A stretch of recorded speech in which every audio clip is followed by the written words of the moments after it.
Well, welcome back for those of you that have been here. We got a couple of new faces, so that's kind of fun.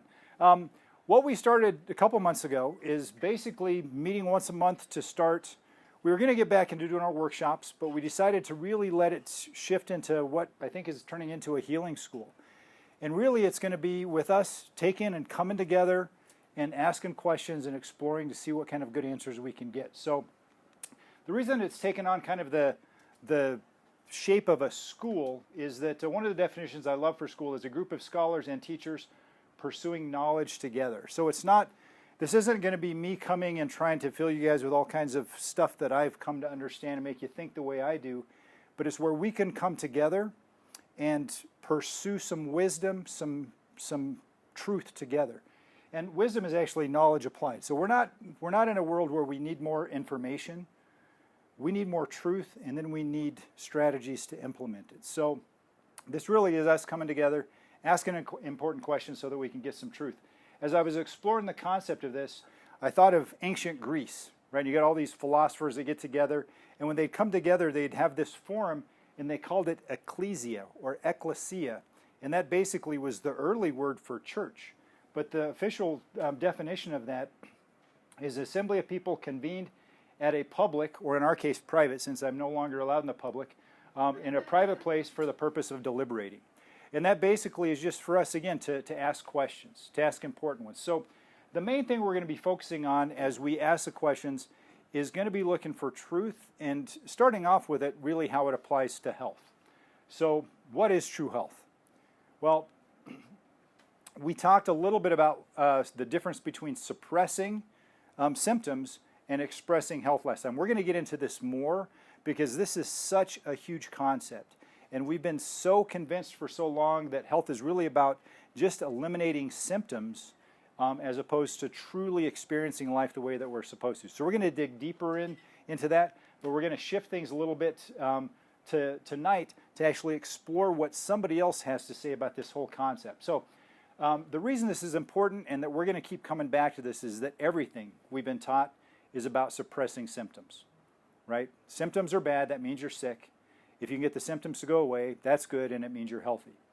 The problem is that isn't what health is all about. So as a result of this being what we base our health on, this is where we essentially are right now. This was published in the Journal of the American Medical Association, and it basically says that if you take a look at all the medically caused deaths, you're going to get familiar with the word iatrogenic or iatrogenesis, which means medically caused. 784,000 deaths a year because of the American medical system. And so with that, that's actually more than the number of deaths from cancer or from heart disease in any given year. And yet we will spend 40 years at a job we hate so we can get benefits that will pay for this. Right? We feel desperate and we run right to this system even though it doesn't have a great track record. So we're going to ask the question about what if there is a better way? What if there is some real truth? We talked about this, we brought this up last week, and we're going to be digging into this. Proverbs 14:12, there's a way that seems right to a person, but its end is the way to death. That almost sounds like what we're doing as we pursue just suppressing sickness or suppressing symptoms. I love the Passion Translation version of it. It says you can rationalize it all you want. And we're seeing that happen all the time, right? We've got people justifying and rationalizing everything that they do, even though it's not working for them, right? You'll see it on the news all the time. Man, I got both shots, I got both boosters, fully doing, and I got COVID. And they'll fight to the death to defend it instead of going, maybe what I did wasn't quite working. So again, we want to ask some questions that are going to bring along some truth. We'll rationalize it, we'll justify it, the path of error that we've chosen, but you'll find out in the end you took the road to destruction. I don't want that. I'm committed to trying to find the road to full life, life to the full, life abundantly. Perissos, if you remember that word that we've talked about in the past. So here's where we're going to dig into things tonight is essentially going to be going through and giving a book review on the book Antifragile. And I came across this just before COVID, and even though COVID gave me a lot of time to read, I didn't read the whole thing. I read the sections that dealt with health. But the basic concept of this is that the systems of the world we perceive to be fragile are really the opposite. They grow from disorder. We grow from chaos and disorder. All systems do. So this guy goes through and he looks at our economy, our education system, political system, justice system, and he digs into the health. So I'm going to be pulling out pieces in there because I think it really does apply to the way that we pursue health, and it's coming from a different voice altogether. But one of the challenges we have is that we're always looking for this, right? We want that easy button. We want things to be easy. We'll work really, really hard for a long time so that we can retire and take it easy. And because we think that easy is where it's at. Good stuff happens when it's easy. Well, we're going to be talking about how maybe easy isn't the right answer. Is it supposed to be easy? Maybe it's not.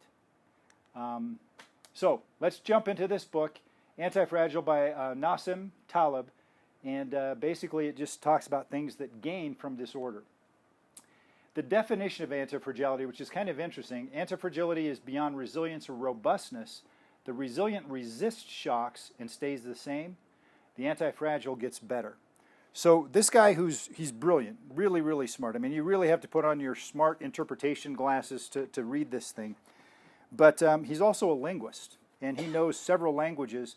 And he said as he started thinking about the concept is that we're not just not fragile, which means that we can withstand shock and stay the same, or withstand stresses and not break, but we can actually gain from it. We can get stronger. We can see increase from it. And so from the health perspective, he says it's kind of like going to the gym and working out and breaking down your muscles so that they get stronger.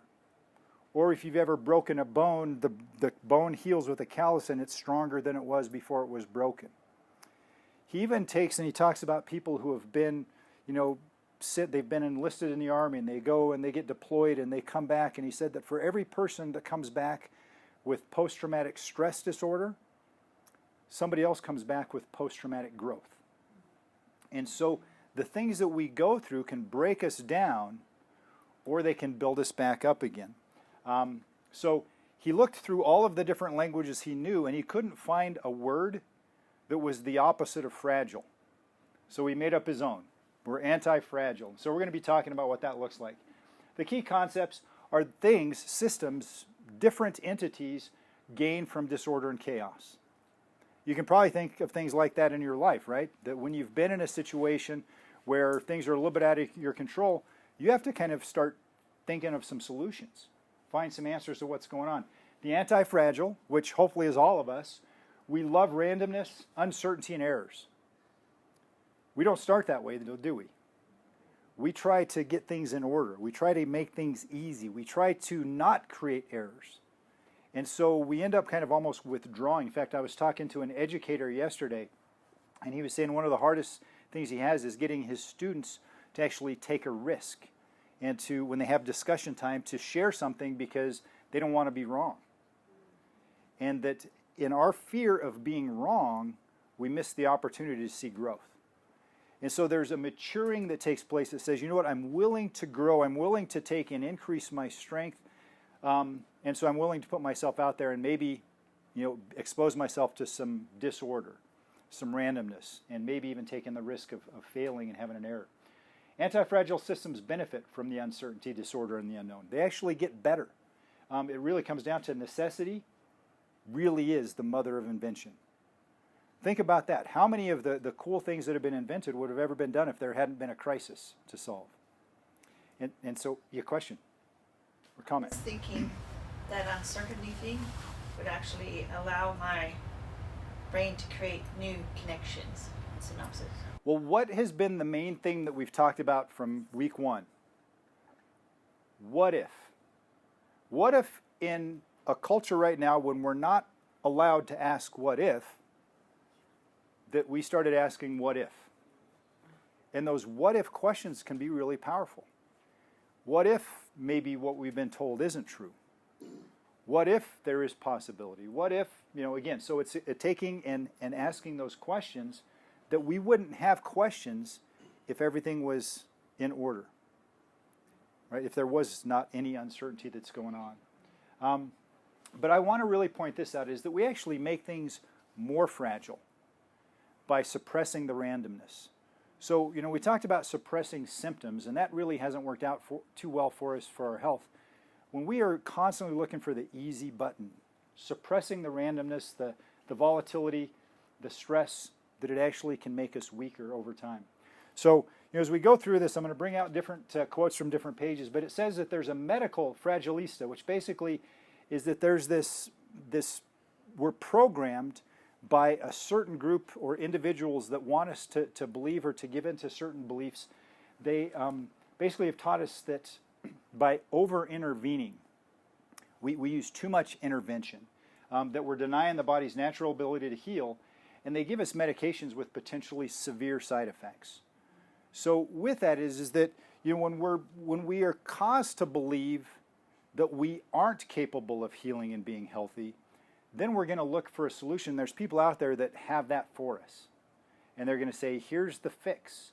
And so we've been conditioned for a long time to be looking for the magic pill that's going to make us well. And again, the pills are designed to suppress symptoms. And so in the long run, how well has that worked for us? It's not working real well. But this whole concept of presenting things to us is called interventionism. So it's basically giving us things so that they can actually make us better than nature. When Viagra came out, that was actually kind of how it was marketed, was it would take a normal guy and turn him into like a porn star kind of guy, right? Just like better than natural, that he would be able to do things that he couldn't do on his own. But somehow humans discovered how to make products and services, and as it was in the great era of scientism, convinced we could make things better than nature. And I think that's where we run into a big problem, right? We go back to even biblical times, and we've talked about how we're going to be using the Bible a lot because, as Jordan Peterson said, that it's actually more true than truth. It's something that we can base truth off of because there's nothing that's ever come along that has been more truthful than what the Bible has to say. But we go back to the beginning, and we're created in God's nature, and He gives us dominion in this garden. He tells us to go name all the creatures and stuff. So we're given this power to do things. He tells us to be fruitful and multiply. So we go and we work the garden, we see things happen, and then we make some mistakes. We start thinking the wrong thoughts. And then we see that there's different people that become productive, they grow great wealth, and then there's this, and they're blessed because of that, and then there's this culture, community that comes together and starts building this huge tower. Right? And they say, oh, we're going to build a tower to the heavens and we're going to become more powerful than the gods. And this tower, the Tower of Babel, is where God introduced confusion. Because what happened was, as humans, we discovered how to take our intellect and start doing things for our own credit and for our own glory and for our own accumulation of wealth and resources, instead of for the betterment of mankind and for glorifying God. And so there was confusion. So what we've got is we've got a whole system that's based upon, hey, if we can make you better than nature, we can become more godlike, and now we can work better than the way God designed and created you to function. Here's the way that's played out in a lot of the products we've come across. Synthetic fats. You guys remember when we said, ooh, animal fats, saturated fats, bad, so let's give you margarine instead. Let's give you corn oil instead. Let's give you all kinds of synthetic things in there instead of the natural ones. And what happened? We saw heart disease. We saw inflammation. We saw cancers start going through the roof because that's not better than nature. So is lard natural? Lard is natural. Natural, saturated fat. You guys remember thalidomide? So, 60s? yeah, late 50s, early 60s, a medication that was actually approved for motion sickness. Well, motion sickness is kind of nausea, feeling kind of crazy. So guess what? That can be kind of what morning sickness can feel like. Vomiting. So they gave it to pregnant women. 20,000 what they called penguin children, born with no limbs or deformed limbs from this. DES, diethylstilbestrol, if you guys are familiar with that one. This was actually a synthetic hormone that was given to women who were having some menstrual issues. And interestingly enough is that if they had female children, the female children were born sterile. And so there were effects that came with that. Celebrex, we got Celebrex, Vioxx. These were actually anti-inflammatories that were celebrated because they didn't destroy your gut when you took them, like aspirin and Advil and some of these. But guess what? It caused over 500,000 deaths from heart disease and stroke. pulled off the market. Statins. Statins, even today, are one of the best sellers, one of the most, it's like a $10 billion a year industry with statins. And if you look at their websites, it says, has not been proven to reduce your risk of heart attack or heart disease. And that's the only reason we'd ever take it. It's there to lower cholesterol, because we villainize cholesterol, and it does lower cholesterol. But guess what your brain is made of? Yeah, it's 80% cholesterol by weight. So what's one of the side effects of statin drugs? Depression and dementia. These kinds of things set in. So with that, as we look at that, we look at opioids. And this is really the true epidemic that we've been experiencing the past few years. This is a real epidemic. And we've got hundreds of thousands of people that are dealing with opioid addictions and fighting every day to try to figure out a way to deal with that. Antibiotics, we consider these a lifesaver, right? They saved our lives. Now we've got all these antibiotic-resistant bacteria that are out there, and it becomes more and more difficult to deal with things. Antipsychotics.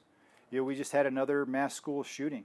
Every one of these so far, the one thing they've had in common is that there's been a history of prescription antipsychotic drugs with these kids.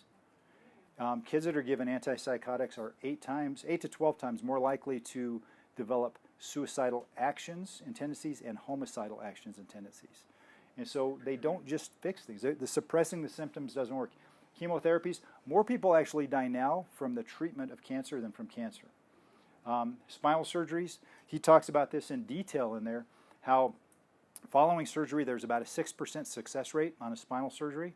At 6 years it drops almost to 0. And we have 300,000 of those a year. Mammograms have been now linked to actually more cancers, causing more cancers as opposed to saving people from cancers. And a lot of women have been maimed by false positives. So they don't have cancer, the mammogram shows it, so forth. Vaccines, up until the current jabs that are out there, a lot of people never questioned vaccines. But now they're starting to kind of maybe question the current one that's out there. And if you go back and you start looking at previous ones as well, you realize that they've been working on us for a long time to convince us that this is going to be the solution to everything when it never really has been. So again, interesting thing here, he goes on to point out that maybe nature has something better for us. Of the 120,000 drugs available today, I can hardly find a via positive one, so a truly positive one that makes a healthy person unconditionally better. And if someone shows me, I will be skeptical of yet unseen side effects. So if you think about that, is there any kind of medication out there that would take a healthy person and make them more healthy? And so what kind of rational thinking does it, how do we take and create a rational thought that says somehow giving something that could potentially make a healthy person less healthy, cause side effects to them, make an unhealthy person healthy? It just doesn't tend to make sense. But we're trading a short-term benefit for a long-term potential side effect. So we talked about iatrogenesis. This happens whenever there's any kind of intervention. There's always a risk of something going wrong with any kind of intervention that goes on. With many medications, the benefits appear to be obvious immediately, and we're going to talk about this word that we learned last time, and their harm remained delayed. So again, we're looking for that immediate benefit, right? When we take an aspirin, we expect in 20 minutes to feel better, headache to be gone, right?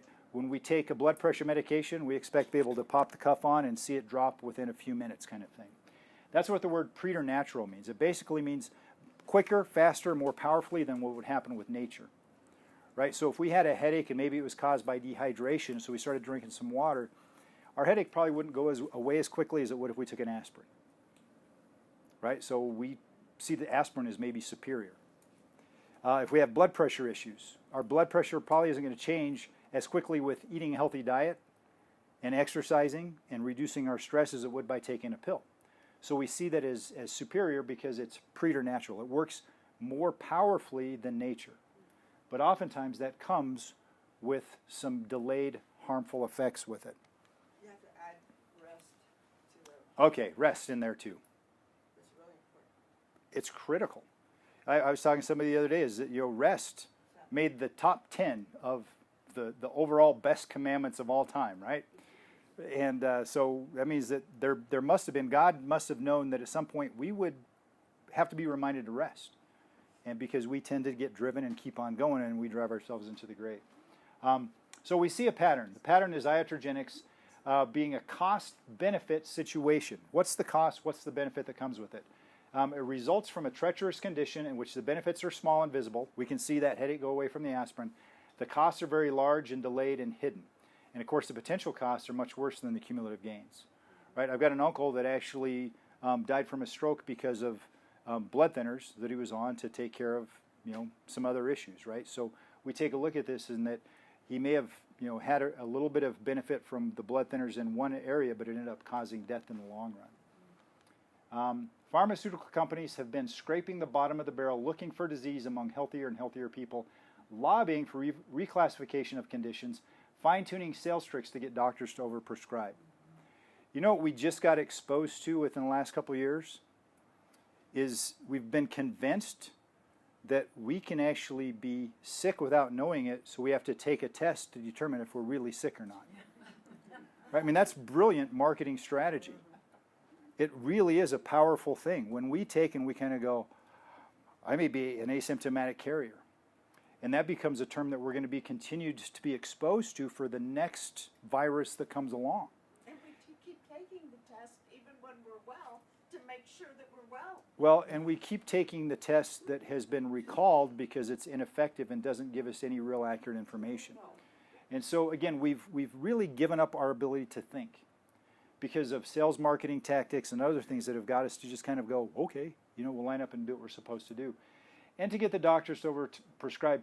I don't want to throw all the doctors under the bus on this. I will throw the doctors under the bus that know better, and they do it. There's doctors out there that are writing scripts for opioids all the time, and they deserve to be punished. But you know what? There's doctors that are pressured to do this. I remember talking to many, many families whose kids suffered with ear infections. In 1986, there was research that was published that said a child that was given an amoxicillin for an ear infection had a 6 times greater likelihood of a reoccurrence than a kid given a placebo. Because that antibiotic is actually destroying not just bad germs, but good germs too, destroying the immune system and makes them more susceptible to something else as opposed to taking a sugar pill. But doctors would justify that by saying when a parent shows up, they expect to get a script. And so instead of using their better adjustment, God bless you, and their better judgment and not prescribing, giving them some lifestyle things to pay attention to, talking them off the ledge, speaking peace into them, tell them to cuddle their kids when they're fussy and cranky and not sleeping at night. They just write out the script. And so we see in the last couple of years a lot of doctors that were silent because of pressures, and they didn't speak the truth when they know that they probably should have because of the pressure.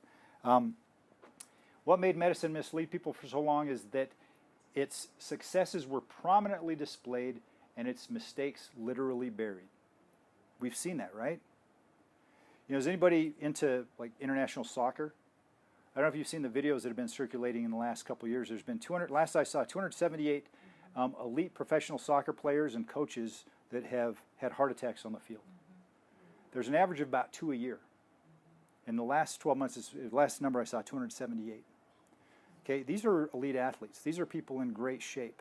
And we've been told that this medicine that we're getting exposed to in the last 2 years is so great, has so many benefits. It's universally safe. We should give it to pregnant women, nursing women, but if they're nursing, they can no longer nurse because it can cause damage to the baby, they're saying now, right? That it's universally safe, it's completely effective, it's better than natural immunity, all these different things. And now we're trying to get it approved for kids under 5 where there's virtually no risk at all. And the mistakes are literally buried. How do they do this? Well, if you go home tonight and you turn on the television, count the number of pharmaceutical ads you're going to see. Right? If you've got a certain corporate entity that's paying all your bills, you can't say anything that's going to make them angry, or you're going to lose a chunk of change. Open any magazine, see what kinds of ads there are in the full page, glossy ads. And so they've really have taken and they've bought the information that we're fed so that they can bury information that's not good out there.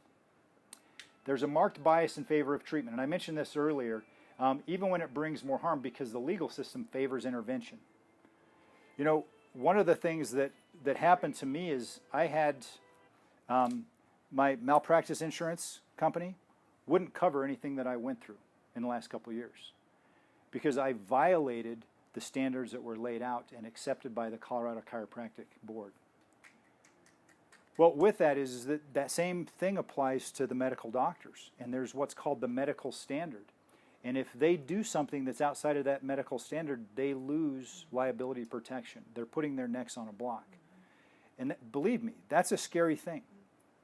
That's not an easy thing to do. There is legal pressure for them to write a drug for statins, or write a prescription for statins. There's a legal reason why they keep their mouth shut and they don't prescribe maybe ivermectin or HCQ or other things that might be more beneficial than doing the vaccines and other stuff that goes on. And so there is pressure that's going on. It's legal pressure that takes place.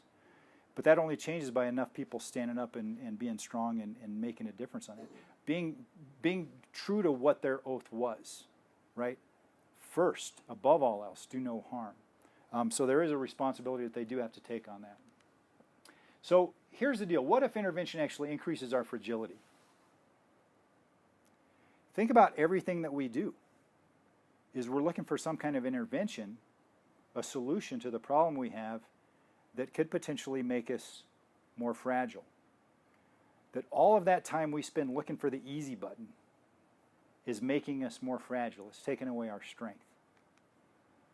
This is mind-blowing, right? This is one of those things where we've got to take and really think about what is the truth that we're embracing. And we were in our small group last night, and a gal brought up this scripture. She brought it up in a different translation, but it says, do not conform to the pattern of this world, but be transformed by the renewing of your mind. Transformed, the word is metamorphosis. That's the same thing that happens to a caterpillar turning into a butterfly. It's literally a complete change. They get into the chrysalis or they get into the cocoon, and they actually liquefy in there and take on a totally different characteristic. And so while we can't necessarily change ourselves, when we change our thinking, that creates transformation in us. And so with this, the renewing of your mind is a word we've used quite a bit in here as well. And it's a Greek word that means metanoia. And that means to think a higher thought. Have a better thought. It's the same word that Jesus said, repent, for the kingdom of God is within reach. And so if we take and we start thinking more empowering thoughts, we start looking for opportunities to be stretched and to grow. Instead of looking for ways to shrink back and take it easy, this is how we become transformed. And when we conform to the culture, when we just fit in without even thinking about it, when we just follow what everybody else is doing, we get it, oh, there's a line over there, I'd better get in that line. And without even knowing what that line is, that's where we become more fragile. So with that, I'm going to show you a video. This is a horrible quality video, but hopefully you'll be able to hear it well enough. This is one of my mentors. And he actually has a series called, it's going to come back to me in just a second here, The Art of Thinking Brilliantly. And this is just a bit of his personality and how he takes a look at challenges that come his way. Hey, John. It's Graham. How you doing? All right, cool. Hey, did you watch the game last night? Man alive, did they ever leave it to the last minute or what?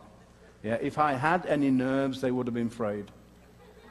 Yeah, that's a great game. One day, I would just like them to win the game in the first half. That would be great. Yeah. Hey, listen, I'm calling you, though, because guess what? I got a problem today. I know. Super excited. Yeah. No, it came this morning. Yeah. I knew something was up because the Holy Spirit came round, and he was like, you know what he's like? He's always up for something. Mr. Enthusiasm, eh? Mr. Excitable. He was like walking around my house, like clapping his hands, whistling. You know when he whistles? Then his problem came. That looks really big.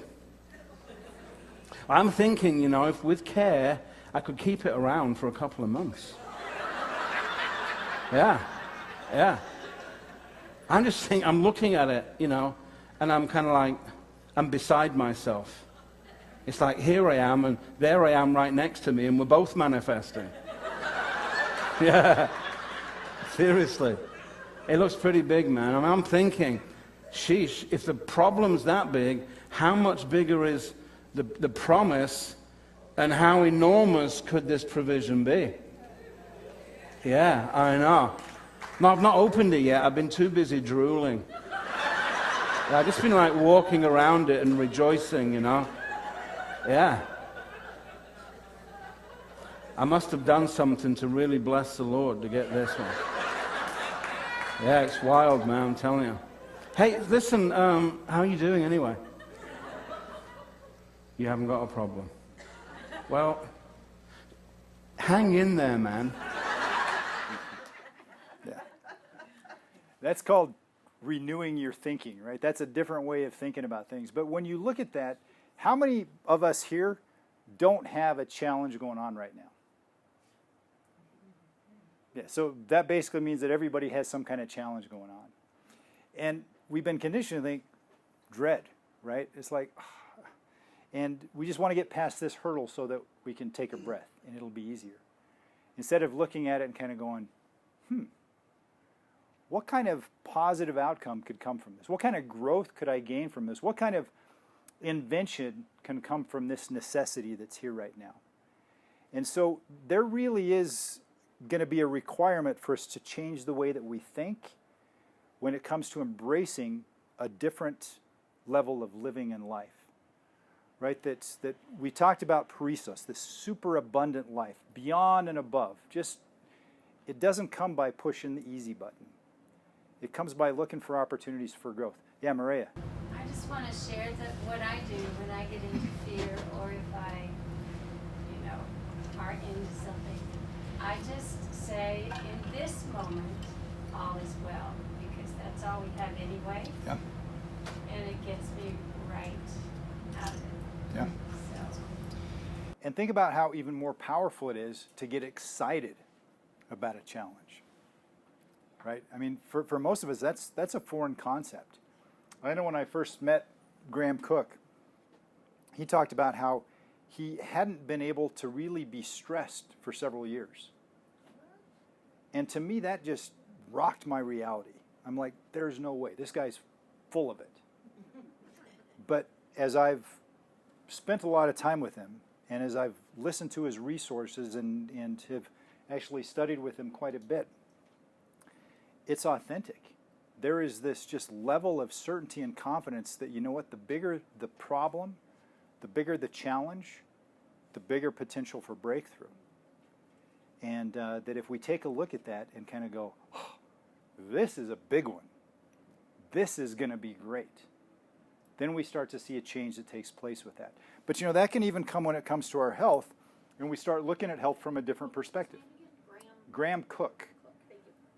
C-O-O, Cook with an E at the end. Yeah. Obviously British. He's got kind of the Monty Python humor. He's really fun to listen to, but brilliant. Really, really good guy. So, with that is that we've been conditioned to think that we got to find something that's better than nature. Right? That we don't have any confidence in ourselves. We don't have any confidence in ourselves to heal. We don't have any confidence in ourselves to solve problems. We don't have any confidence in anything.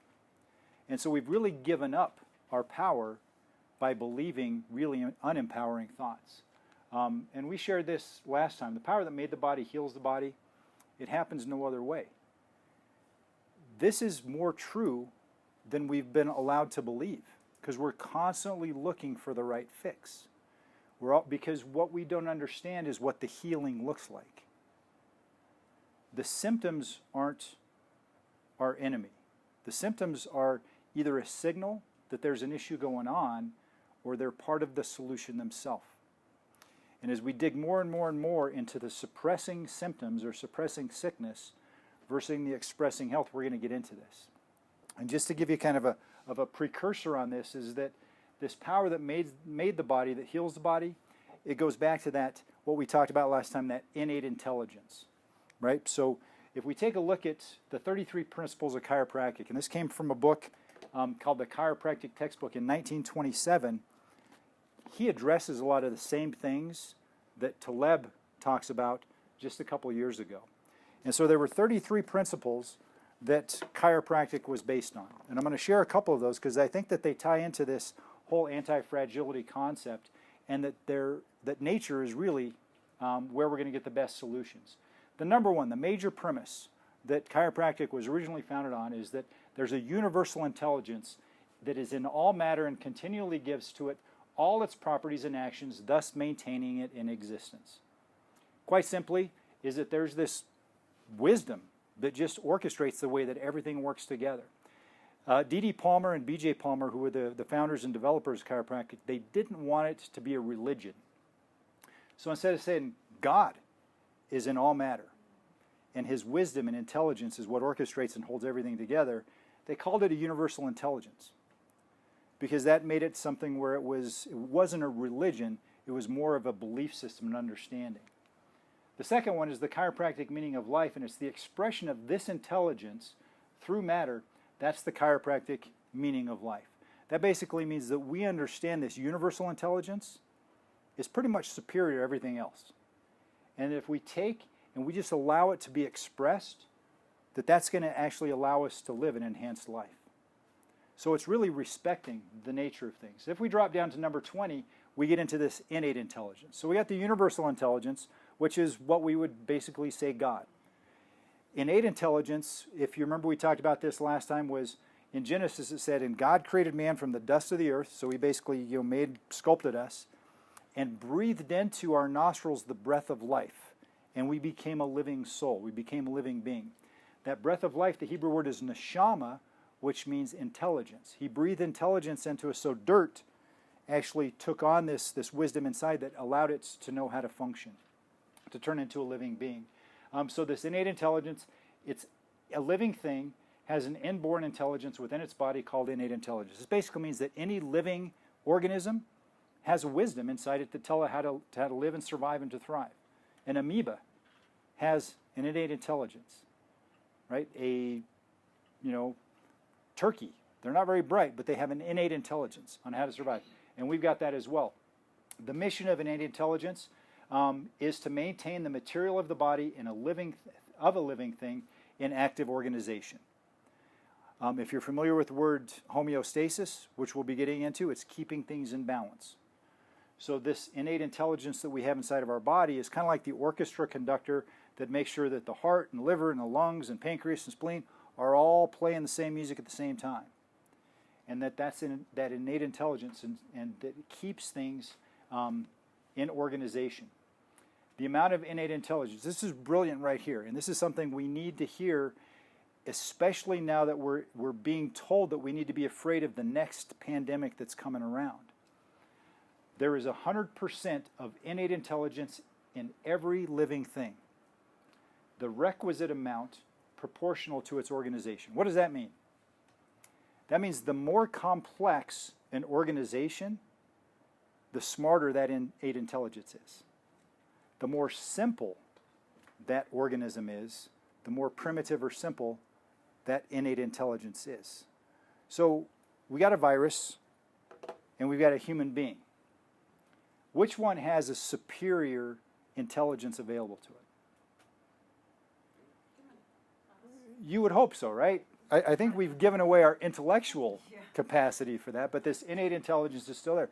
So if we could start to trust that, we wouldn't have to fear that virus. Yeah. As long as we are 100% present. That's just it. Because guess what? We have been made fragile. Right? So when we are made fragile, we lose this resiliency. We lose the ability to express life to the full. We become more compromised. And there really is an agenda to make that happen, because then there's more product for them to sell to us. Where does God come into play? This universal intelligence, he's the one that created it. He's the one that organized it. He's the one that created design for all of it. Yeah. Are you saying the virus doesn't have innate intelligence? No, it does. Right? That's why it mutates. That's why it changes. But as it mutates, guess what it does? It gets weaker. Because if it gets stronger, it will get to where it kills more and more and more people, and it loses its source of life. Right? Because it doesn't have its own life on its own. It actually is like a parasite that lives off of us. It goes into our cells and it takes on our genetic material so that it actually can maintain life. And so it has this innate intelligence that we want to survive. And so it does that by coming in and joining part of the host. But as it mutates so that it can, because our immune system will go after it and eradicate it, so it mutates so it can continue to live in there, but it's going to get weaker and weaker and weaker, because if it kills all of us, if this pandemic had been as bad as it would have been, it has nothing to continue to survive on.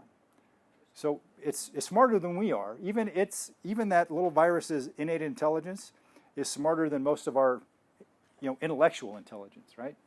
The function of an innate intelligence is to adapt universal forces in matter for use in the body so that all parts of the body will have coordinated action for mutual benefit. There's universal intelligence and there are universal forces. The universal forces are like what Sir Isaac Newton talked about as the laws of thermodynamics. That means everything goes from a state of order to chaos. That things break down, that the bumper on your car rusts, that the wood on your deck rots, that your nicely cleaned house gets dirty again, and all these things happen, and we get wrinkles, and we start breaking down, and there's this from order to disorder. And the universal intelligence, this innate intelligence that actually brings order back to that situation on the inside. Right? I read a book several years ago about quantum physics. And as you start breaking down subatomic particles and all this energy that's going on, everything about that is chaos. And so this book that I was reading was by a quantum physicist, and it was called The God Particle. Because there was this undiscovered something or other that brought order to this chaos. And so with it, that's what we're created to express. God made us in His image, and He didn't leave anything out. We've just been conditioned to think a whole lot less of what our capabilities are. And we're constantly looking for that easy button. And so we become more and more fragile all the time. So innate intelligence, we talked about this last time. This is our ability to be self-regulating, self-adapting, and self-healing. And again, we're going to go into more details on this as we get further along, because the self-healing is a critical part of it. I had a conversation with a gal yesterday who has Lyme disease. And she's been to several different practitioners, and she'll get some benefits. She goes, I'll get it under control for a while, and then it comes back with a vengeance. And then I'll go somewhere else and try something else. I'll get it under control for a while, and it comes back with a vengeance. And so I asked her a what-if question. And I said, what if your body is made to heal, and some of the symptoms that you're having is the body trying to get that out? Right? What if you contracted COVID and the fever and the cough and the mucus and the lethargy and all these things that you were suffering from was the body's way of getting that out of itself because it's not supposed to be in there, eradicating things, destroying the germs, breaking them down? What if that's what healing looks like? And what if by going to different practitioners, you suppress the symptoms so you get it under control? But you're living a healthy lifestyle, so your body wants to heal. So it comes back with a vengeance as the body tries to get it out. And so then we look for another solution and we push it back down again to get it under control. Yeah, and then, yeah. Sorry. Body has to clean before it can repair, just like after a big earthquake or tornado. We're not going to start building houses and streets, so we cleaned it and cleared it all out first. Yeah, Rick can relate to that, right? Yeah. So what do I do with my supplements that are helping me to fight this disease? So here's what it comes down to is that we all need fuel to function, right? And so if we're taking supplements to fuel our function, that's different than taking supplements to suppress a symptom, right? So, and we talked about the word pharmakia, right? Pharmakia is the Greek word for sorcery. And sorcery, if you take a look at what sorcery is all about, it's a control, right? I'm going to put a spell on you or speak a curse over you to control you. I'm going to give you a poisoned apple to make you sleep like a princess. And so I'm going to control you in one way or another. And that's what the word pharmakia is, the Greek word for sorcery, and so it's about control. And it doesn't have to just be pharmaceutical drugs. It can be nutraceuticals.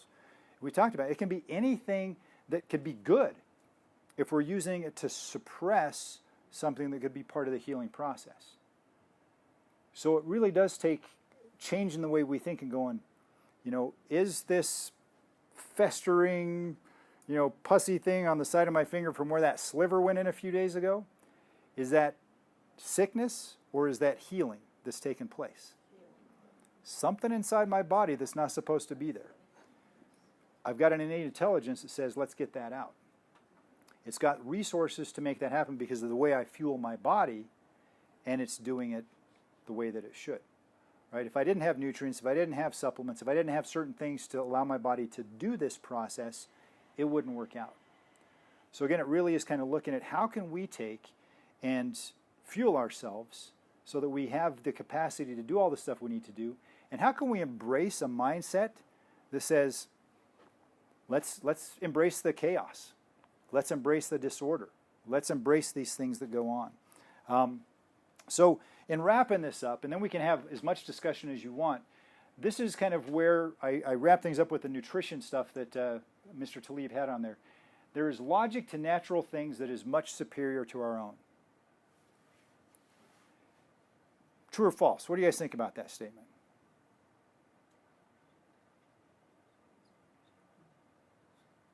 A logic to nature that's much superior to our own. Until I trust it.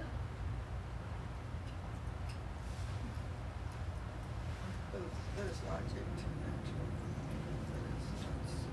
I'll say true. Yeah. But I think it goes back to where you started with the universal intelligence. If we think everything comes from God, universal intelligence, Trust it. there's a lot more going on than we will ever understand. Yeah. And it's probably to our benefit to give it the benefit of the doubt that it's for a better purpose than we understand. Yeah. My personal experience, the reason I did go to natural things is because the pharmaceuticals just don't work on me. So luckily, I was guided the right. Do they not work on you by controlling the symptoms, or do they just have more side effects that create more problems down the road? Because again, what's the desired outcome of a pharmaceutical? I'm hypersensitive. Yeah. So, like, for example, they gave me Pitocin with my first baby. Yeah. It is supposed to speed it up. Did the opposite. I never had so much pain. So what if your natural innate intelligence was superior to that of the Pitocin? It was. And it didn't work because your body maybe had a greater sense of understanding, saying, no, when we're ready, we'll go that way. And so instead of it saying it didn't work, you just worked better. And so then coming to that realization is, and so again, the question comes down to is that, why would we do it in the first place? And it becomes a challenge, right? Because what have we been conditioned forever? We've got to have control. We've got to get rid of randomness and things being out of control and the risk of error and failure, because then that's where things are easier, but that's what makes us more fragile. So I would say that it's a blessing that you came to the conclusion that it didn't work, instead of thinking, hey, that worked, and then we become more dependent upon that, and we just then start suppressing things even further. If you want to talk about the statistically significant, nothing on the planet can be as close to statistically significant as nature. And this is where, because of scientism has become such a big thing, and this is really where a lot of people have kind of disembraced anything alternative because of the science, right? The statistics, the studies. What do the studies show? And I've got an article that I think I posted up over there that says less than 10% of all medical procedures are actually substantiated with valid research. But yet that's what's considered science, right? That's what has the credibility of the highest science. And the reason, part of the reason for that is that in the 120 some years that chiropractors have been a profession, we've had zero federal funding for research. Everything has to be self-generated. And guess what? When we're adjusting people, how much time and energy and money do we have to conduct a double-blinded, placebo-controlled clinical trial? We don't even know what the heck that thing is, right? So it's that whole thing is that we look at statistics and we think that that's what makes things significant. But if we take a look at Pfizer, for instance, and this jab that they came out with, it was 95 to 98% effective when it first came out. Statistics given to us by Pfizer. When the 80,000 pages from Pfizer were released, they showed that within the first 7 days, it was at best 12%, and then after that it dropped to less than 0%, which means a greater likelihood of actually having issues than that. And yet we see that we've been led to believe that because they have science in their corner, that these statistics are what we need to trust. But again, we take a look at nature, and all we have to do is look at its consistency, its repetition, how it happens. One of the things that Taleb had in here that kind of set me free was the concept of phenomenology. That's it, phenomenology. And basically it's saying that instead of trusting theories, we trust stuff that we see happen. Phenomena, what's taken place. Because guess what? Has anybody noticed that theories have changed over time? Yeah. What's the theory that caused us to be overweight? Well, it used to be more calories in than calories out. Then it was metabolic issues with insulin sensitivity, and then it was this, and then it was that, and all these different things that go on. It's changed. But we have certain phenomenons that certain lifestyles are going to cause us to be heavier and certain lifestyles are going to cause us to be thinner. So with this is that we can look at nature and see what it reproduces. What Mother Nature does is rigorous until proven otherwise. What humans and science do is flawed until proven otherwise. What do you think about that statement? Yeah, that's a paradigm shift, right? That's looking at things through a different perspective. But I think it can be a really powerful one because, even as we look at the masks, right? When I sent my letter to Boulder County, I had a 90-page office policy on why I was doing what I was doing. They actually read it. It had like 20-plus pages of research on hand sanitizers and masks and all of these different things that basically said, this is why I'm not doing it. So there was mask mandates that were put out, and the burden of proof was up to me to prove that they didn't work. When the burden of proof for mandating something should be on the people that are mandating it, from my perspective, right? So Mother Nature does vigorous until proven otherwise. What Mother Nature is vigorous. And what we do is flawed until proven otherwise. But we've reversed that. We've reversed it and made it so that, I've got to provide the burden of proof. And I did, but it still didn't work because they were the ones in charge. So when the inhabitants of Mother Earth want to do something counter to nature, they are the ones that need to produce evidence, if they can. Right? The burden of proof should be on them with that. So with that, I want to leave you with this. Embrace the suck. Look for opportunities to see growth, to make yourself anti-fragile, and to celebrate that when it happens. Right? That when you're exposed to something that challenges your immune system, it's making you more resilient and stronger. When you have emotional challenges, when you go through difficult times, you can actually take it and see it grow from there. So with that, I want to open things up. If there's discussion, if there's any comments, anything else that you'd like to say before we wrap up. Well, I just want to make a comment to Marie, because I think her question to you was, is it okay to take natural, she's taking natural things. I like to take collagen. So I take collagen all the time because I feel like I've noticed an improvement in my hair, I've noticed improvement in my skin and stuff.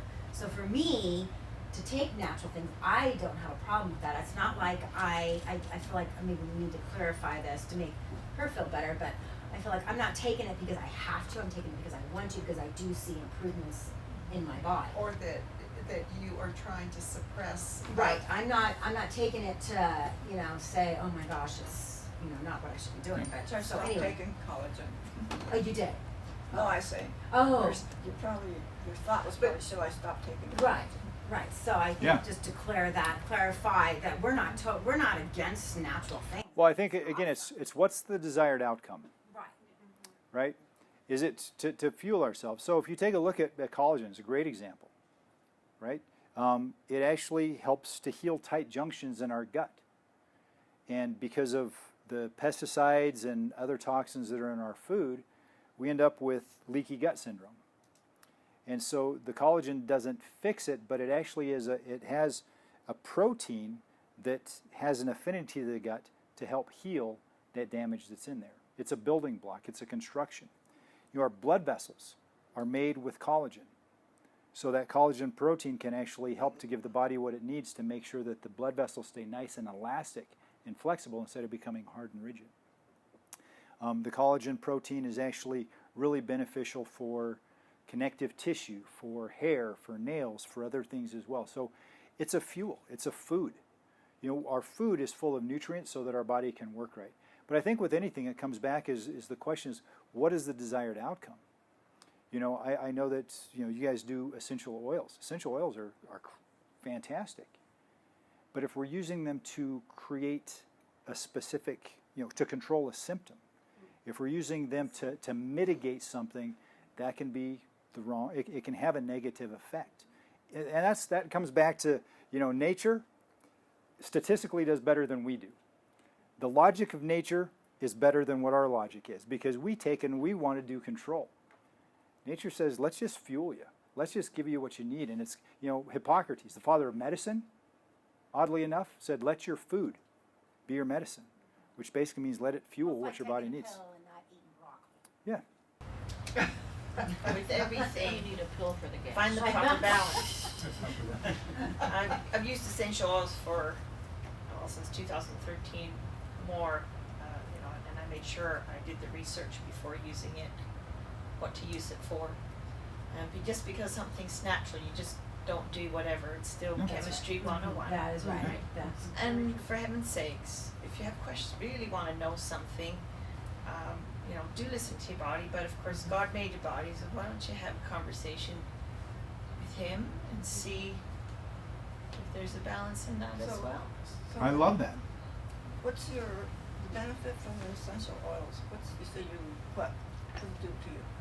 Oh my word. I have some and they just sit there.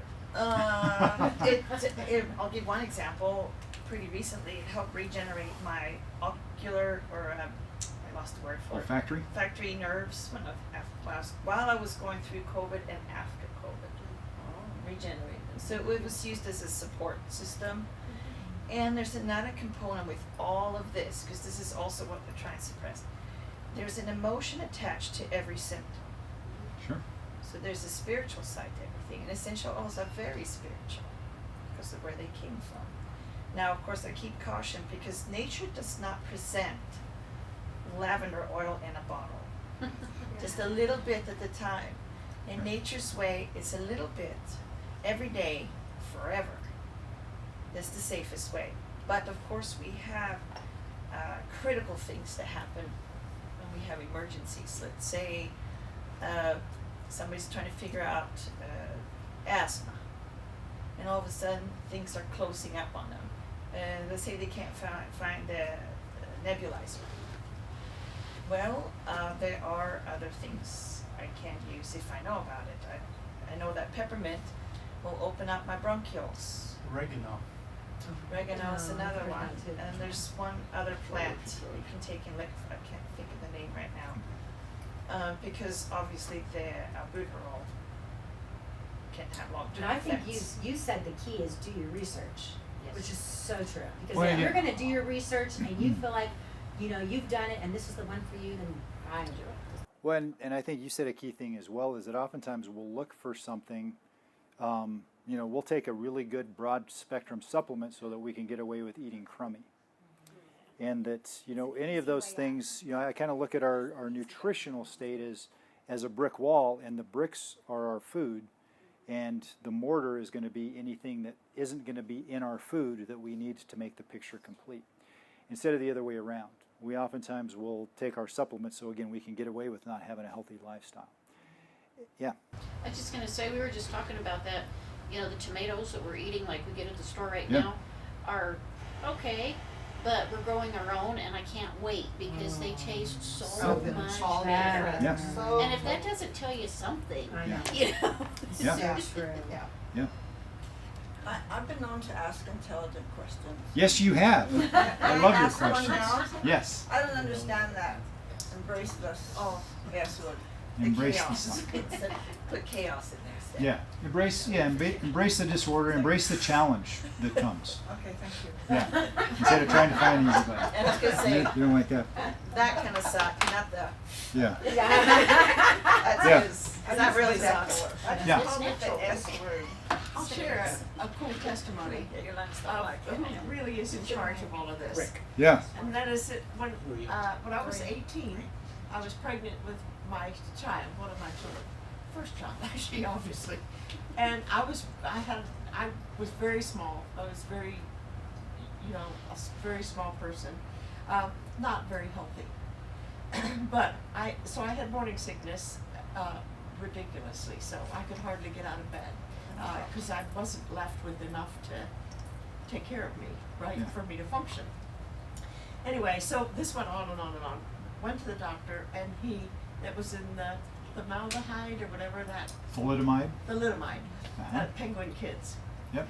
And so they asked me about that, or they told me about that, and I prayed. I knew the Lord in those days too, actually, but I knew the Lord since I was little.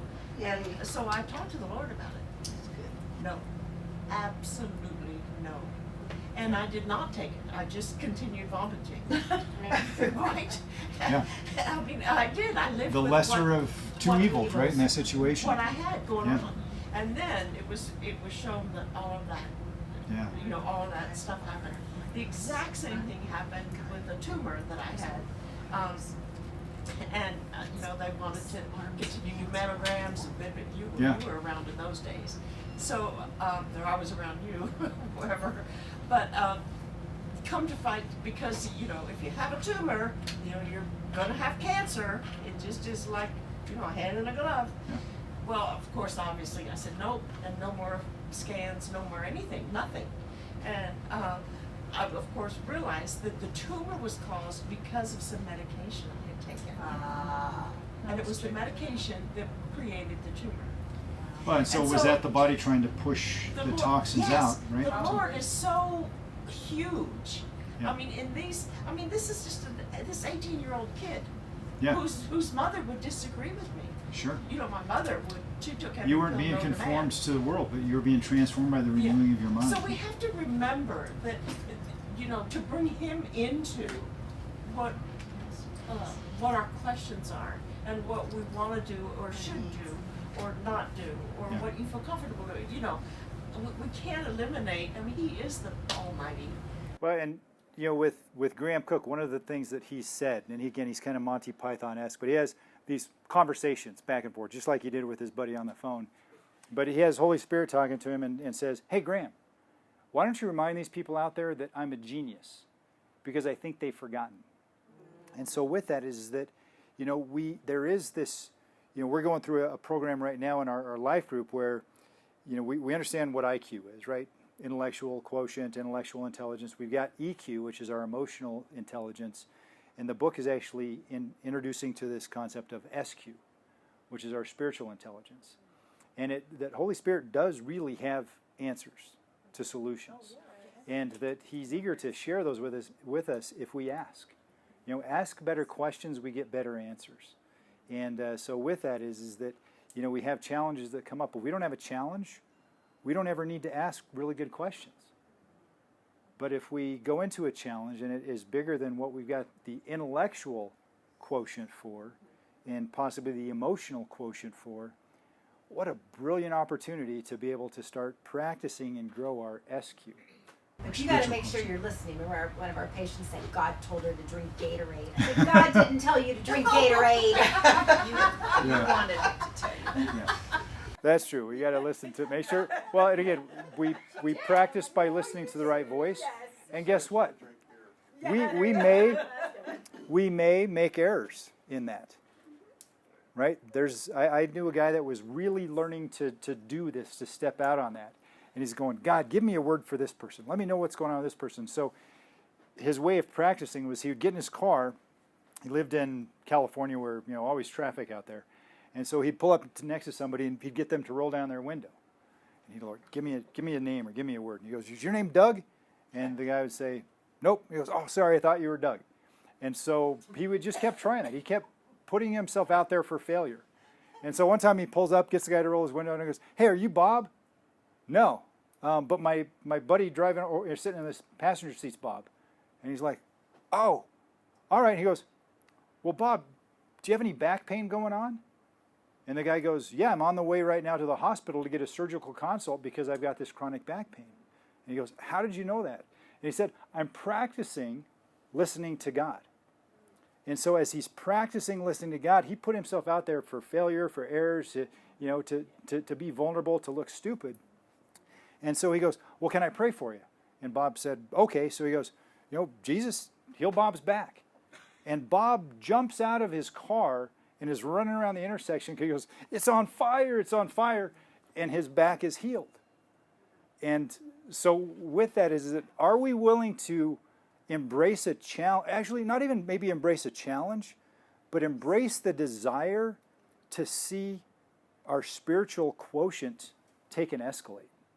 Wouldn't that be, what if, right? As we're asking what if questions, what if the Bible is true? What if the Holy Spirit really is a genius? What if Jesus came to give us life and life abundantly? What if greater things than these will follow those that believe? Greater things than what Jesus did will follow those that believe.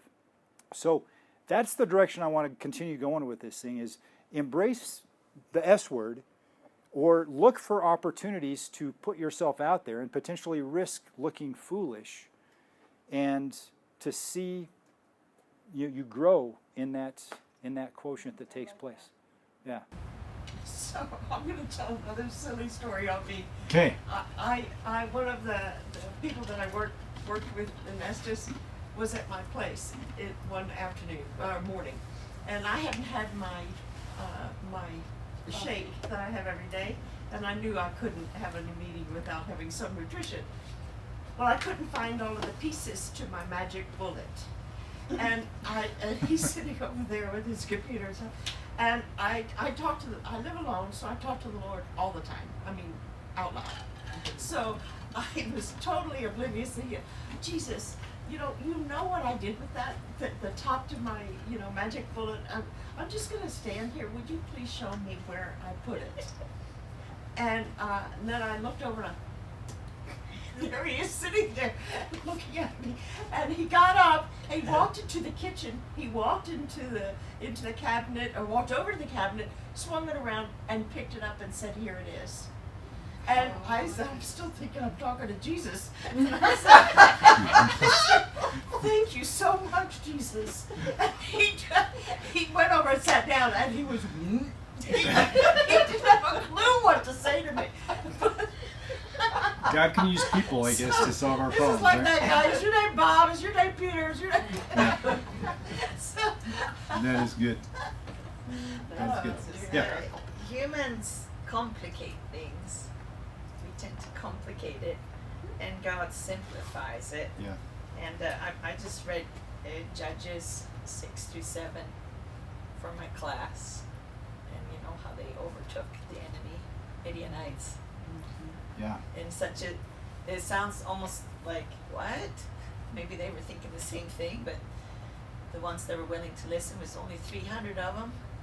Yeah. They got the job done, and there's just story after story. I have 2 children are walking along a train track. This happened in Sweden, and brother and sister, and brother's trying to put his foot into the track and out and in, and finally he gets stopped.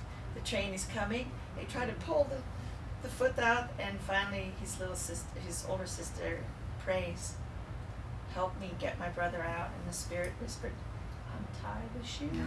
And it's just something simple. Yeah. I think it is. It's that simplicity of listening. You're talking about that story of children.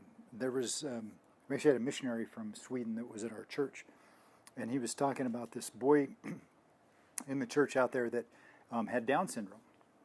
And so he had a caretaker that helped the parents take care of it, and the caretaker took the little boy into the town. And I don't know if it was Stockholm or what, but it was a fairly busy center, and most of the people there are fairly stoic, and they're kind of on their own thing. There's not a lot of expression and emotion and stuff that's going on.